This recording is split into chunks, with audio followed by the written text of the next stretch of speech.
Wow guys, we have some great news coming from the front lines from Pokrovsk Direction. There you can see Ukrainian counterattack vectors, and Russians have been already cut fully. Between the villages of Shakhove and Novoshakhove, supply lines do not exist any longer. Well, even before Ukraine cut the Russian supplies here with the help of the drones, but now Ukrainian soldiers physically met each other in this spot. Yeah, you might see that front lines are boiling, so this is the gray area still, so some of the Russians could be even here, but finally Ukrainian presence is also there. So for Russians it is absolutely not possible to supply their army group over here and also in Kucherev Yar, where by the way we have the confirmation of the cleared area from the Russian troops. Here there could be some of the presence of Russians, and Russians still keep control over the part of the Kucherev Yar, or it's better to say the forest spot, and they are being supplied there with the help of the drones only. Well, I hope that Ukraine will get rid of this encirclement very soon and concentrate efforts on the next piece of pie. The same confirmation we have from the deep state military map source, so it was yesterday, it is today. Ukraine gained some of the ground, confirmed, Novoshakhove totally liberated, and here Russian supplies were absolutely cut. So after all, I was correct with my idea that Syrskyi went to Pokrovsk Direction. He met with Ukrainian commanders there, including the chief of Ukrainian drone army Magyar, that they are planning something big, and this big is already happening. One more stage of Ukrainian counterattack in Pokrovsk Direction. For now, Russians are unable to withstand Ukrainian strikes, and they are losing the territory here little by little. So this part is absolutely successful for Ukraine. Russia already lost here almost 2,000 of the troops, and they continue to lose those even now. And I don't see the way for them actually to save their forces in Kucherev Yar and in this encirclement. Also, I would say between Sukhetsk, Zatushek, Fedorivka, Boykivka and Razine, there is also the risk for Russian forces to be cut completely. As we know, supplies here are almost impossible for Russians to conduct. So to save this disastrous situation for Russia, there is only one solution possible for the Russian army commanders, is to gather the forces they are accumulating not far away from Donetsk and start one more huge jump on Ukrainian positions, also puring the forces from this side. But still they hesitate for now at least, because it is very risky. It might bring them even more losses. But Zelensky says that Russians are getting ready even for that operation, which could be started this fall. But here Russians have their attack vector towards Novopavlovka, Toretsky and Sofiivka. I told about it a couple of days ago that definitely they try to get more ground, and actually they occupied Poltavka here, but for now we see that they do not pour lots of the forces here in this attack vector, so I see it as an attempt from Russian army to find the weak spots in Ukrainian defense. It looks like the planning before big strike, which I'm sure will happen. But whether it's gonna happen this month, well, we'll see. The idea for Russians here is to cut Ukrainian supplies to Sofiivka and to this entire region, and also jam Ukrainian army in Shakhove, but Russians themselves, they have a desperate situation this spot between Shakhove and Novoshakhove, so I see that they will not be able to attack from the south or from the west. Yeah, it's not possible, they don't have enough forces here. That's why even if Russians advance to, for example, Sofiivka and cut this road, well, it doesn't mean the encirclement of Ukrainian army, because actually towards west there are just minor groups of the Russian soldiers which are now being trapped. But in general, I think Ukraine will also counterattack Russian forces in Poltavka, causing them to stop. And yeah, for the last couple of days, they haven't propelled here, so it was not the major operation of Russians. Again, some of the small sabotage groups, but still sometimes they also may possess threat for Ukrainian armed forces. So the next step for Ukraine would be probably to cut those enclaves that Russian army created with the help of the drones, artillery, even aviation. Ukraine will kaput them, or they would force Russians to surrender. But I saw multiple of the videos how Russians do not want to surrender, even if they are encircled by Ukrainian forces. Yeah, there were multiple of the images published by our warriors online on YouTube, including, yeah, with some of the restrictions, but you can watch those videos of how our troops go to the villages, to the buildings, and Russians are hiding underground, and they are throwing grenades from their cover. And yeah, they receive also some of the grenades to their cover, and they are being kaputed. They they simply don't want to surrender in many of the occasions. I don't know how they were brainwashed for that. Maybe Russian commanders tell them that Ukraine tortures them in the Ukrainian prisons, but there are multiple of the exchanges showing that Russian soldiers are actually in a good shape. If they surrender, they have food, accommodation, medical care, which is more or less like in a standard prison, maybe sometimes even better. Because Ukraine even converted some of the sanatoriums for those purposes to accommodate Russian prisoners, because there are not enough prisons in Ukraine for all of the Russian soldiers. Alright, and now let's go to the interactive map itself. Here Ukraine shells Russian occupiers. Yeah, most of the strikes are now being performed with the help of the drones. Russians are trying to hide in the villages, in the bushes, but thermal camera may find them quite well. So here Russians who were unlucky and were trapped in a Kucherev yard, they received some of the drone drop support from Ukrainian armed forces. This kind of support helps them to relieve the pain forever. And for sure, those Russians, they have to surrender. There is no way surrender or be flatlined by the drones, because even if they go to their own positions in the south, well, here this area is also encircled. Russians are trapped and there are less space to hide, I would say. There are just fields, tree lines, and the cover, well, it's hard to get the cover here. So actually the situation for Russians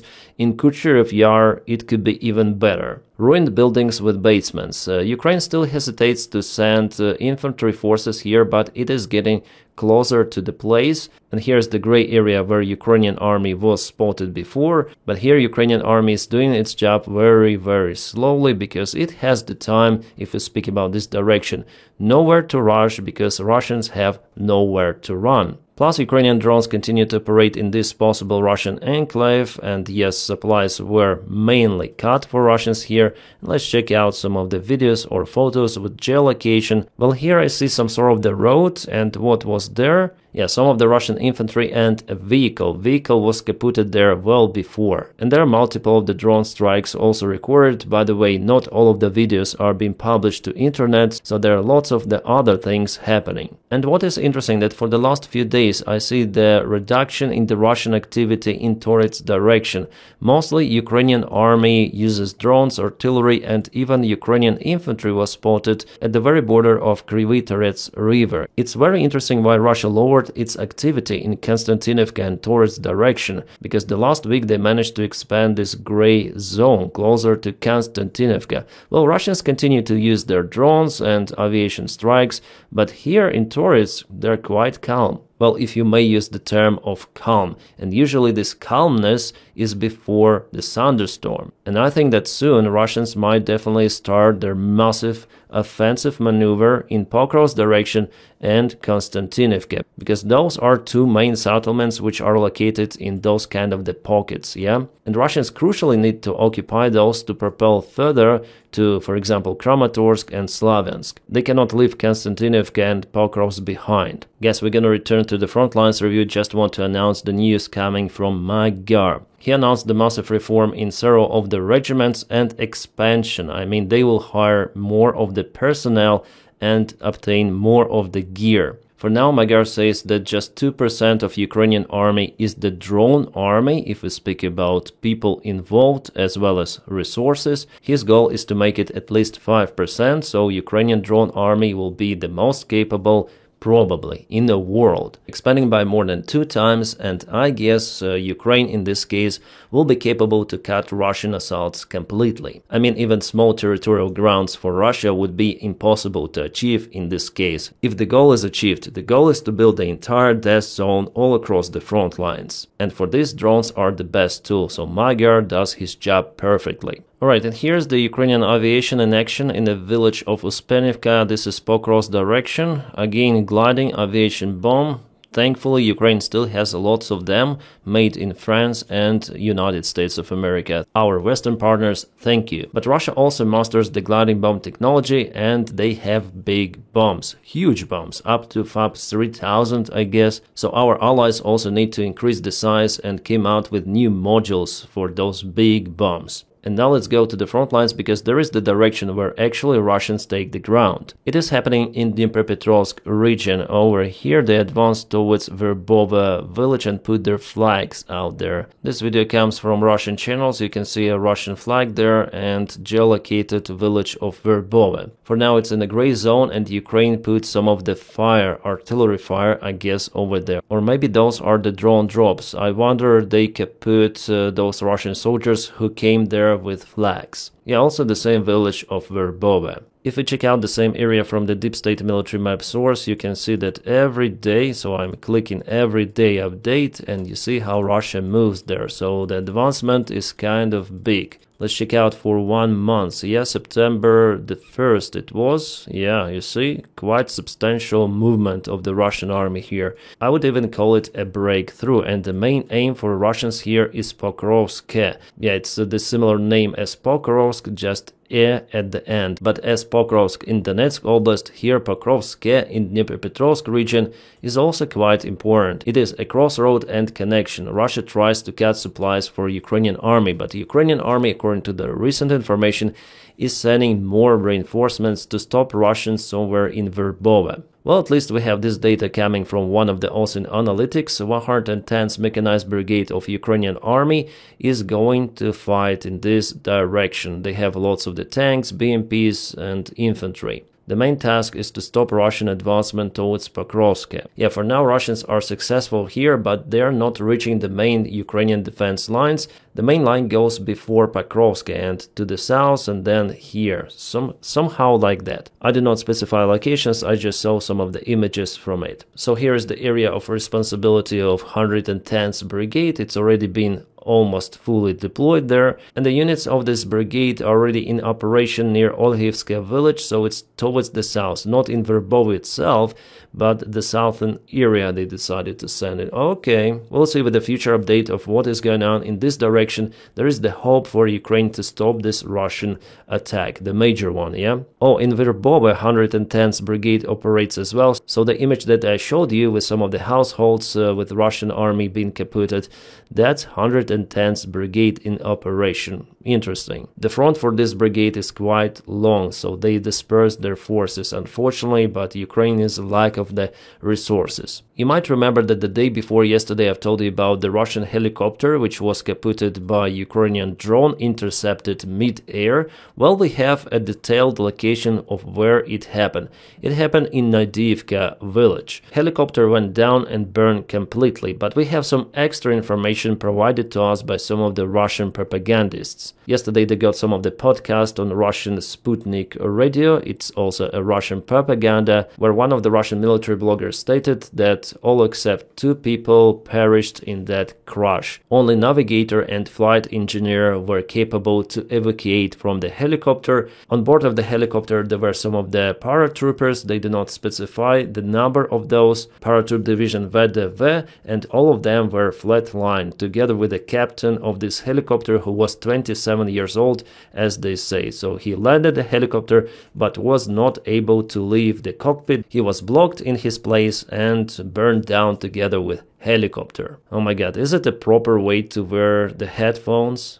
Russian podcasters. By the way, the mics are great. And about the Kupiansk direction, Kharkiv Oblast, Russians stopped moving for the several days. Moreover, they tried to bring some of the artillery systems, and all of them were kaboomed by Ukrainian drones. I think it's a very stupid idea to bring artillery that close. And even I know that Ukraine has significant amount of the defense forces near Sinkivka. So of course Ukraine fired to all of those systems and they've been cancelled. Speaking about the Kupiansk city, Russians control the northern side of it, and Ukraine controls the central part and the rest part. And now Russians are trying to get to this road to cut supplies for Ukraine in Kupiansk. Let's check out Ukrainian drone operations. D-30 Garmata, it means artillery, was kaputted, and also tank. Yeah, tank was spotted over there and later on was kaputted. Awesome, so not just artillery. 2 artillery cannons and 1 T-72 tank. Geolocated and confirmed at this place. Awesome. As for the rest of the front lines, no significant changes. And then this very big YouTuber called Dennis. He gave me a shout out and things got out of control. Yeah, sorry Emanea, but I do it once again. Guys, she returned back to YouTube. I did the shout out to her channel a long time ago, and finally she returned back on YouTube. There were some of the troubles with her channel, and why I quit YouTube explains it perfectly. So I recommend you to check out the video description. I will put in the first line the link for her channel, I guess exactly for this video, and you'll find it out. Together with Imania, we collect some of the funds for Ukraine. Sometimes then I have streams. We already bought with you a fire truck which was delivered to Zaporizhia, as well as 4 of the vehicles which also were delivered for Ukrainian forces. We do it via my Finnish friends, and Imania, she is from Finland herself. So again, Nordic perspective, that's her channel. Subscribe for it. The link is in the video description just below. I'm very happy that Imania restored her channel, because after all she likes it as she describes. And guys, thank you for your kind support on my Patreon and membership of the channel. Without you, I wouldn't be able to film all of this content on YouTube. And today I filmed this frontline update, but later on in a few hours I'm gonna film one more video telling about the news around Ukraine and not only. And as usual, I wish you all a peaceful sky wherever you are, and have a great time.